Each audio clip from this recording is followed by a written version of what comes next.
know?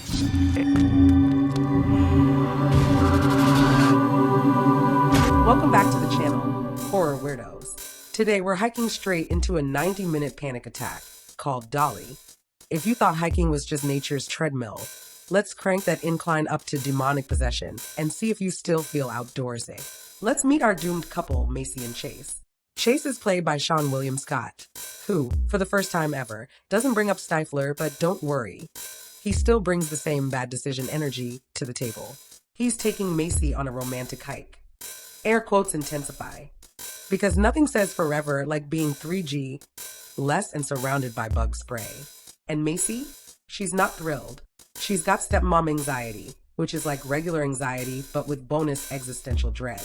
She's not sure she's ready for Chase's daughter. Spoiler, she's about to meet a very different kind of mother out here. Now, instead of birds and squirrels, they start finding, wait for it, hundreds of antique porcelain dolls nailed to the trees. Not hanging from the branches cute, but serial killer decor nailed. Macy tries to call it an art installation. Macy, bestie, this is not some Banksy deep cut. In what world is a doll nailed to a tree not a red flag? That's not turn around and call an Uber. That's move to a new continent and change your name. Then, as they're arguing, they hear a music box playing somewhere in the woods. Now, if you hear a music box in the wild, you have exactly two options. A, run. B, run faster.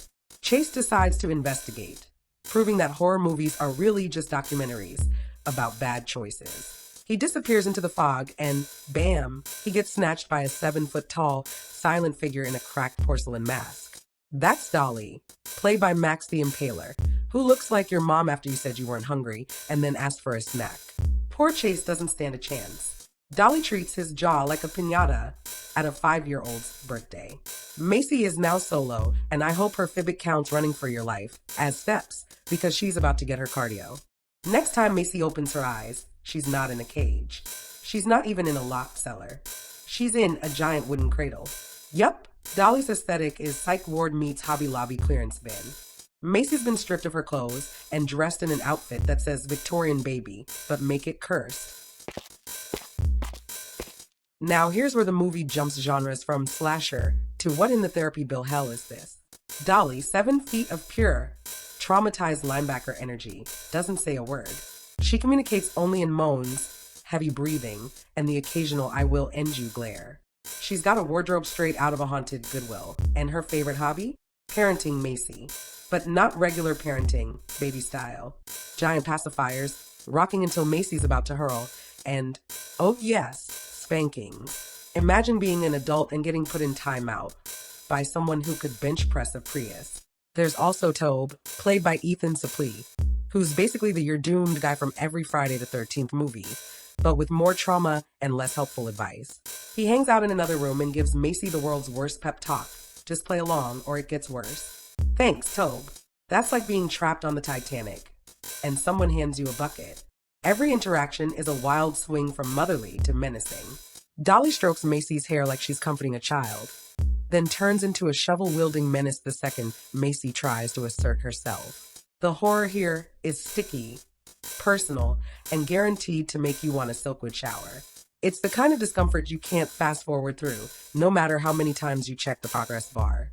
Now, we have to talk about the scenes that made critics at Fantastic Fest actually wince. Dolly decides it's feeding time. She tries to breastfeed, Macy using a prosthetic she's made of leather and grime. It is gag-inducing. Macy is force-fed mystery liquids that look like spoiled milk and motor oil. The movie relishes in this body horror. You can practically smell the mildew and swarming flies through the screen. Macy manages to wiggle out of her cradle while Dolly is napping and starts exploring. She finds a row of other cribs, and inside them, tiny skeletons wearing little lace bonnets. This is the aha moment. Dolly is a serial kidnapper who doesn't know when to let go. Once her babies stop moving, she just dresses them up and finds a new one. Macy is just the 2026 model. This tells us Macy has roughly 48 hours before she becomes a permanent decoration in Dolly's nursery. Macy realizes she can't just scream.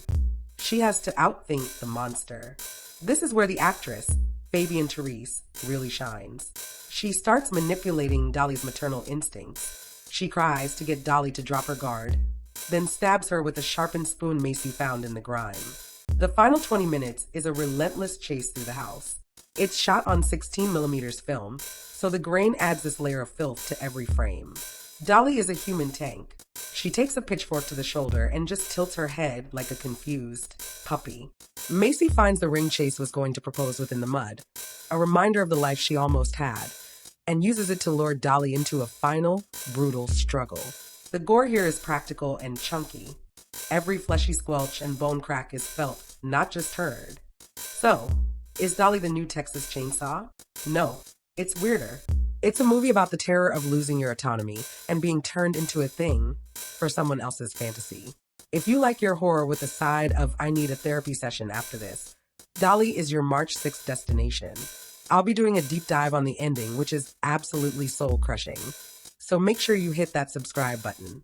We are pushing for those 4,000 hours, and your views on these weird recaps are what's getting us there. Also, tell me in the comments, would you play baby to survive, or are you throwing hands immediately? See ya!